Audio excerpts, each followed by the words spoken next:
Hey guys, this is Joel Care for Trinity Roofing and Construction. I'm at another property in Plano, helping with some masonry work. We've been here before, taking care of their roof and gutters, and now we're simply being the session with their other items that make sure that the home is sound and healthy.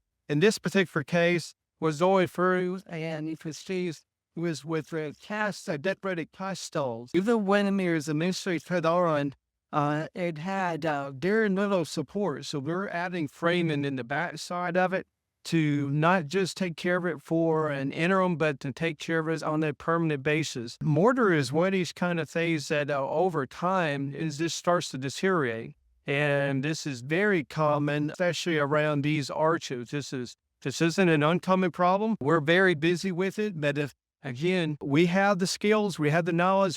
Yes, we do have the insurance to make sure you're protected.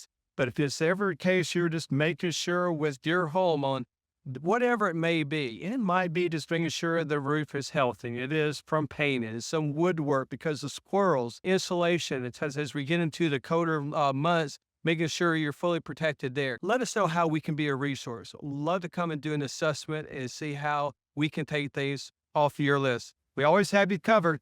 You can reach us, anyone in the Trinity family. We're going to take care of you, but my direct number is 214-535-0888. Have a great day.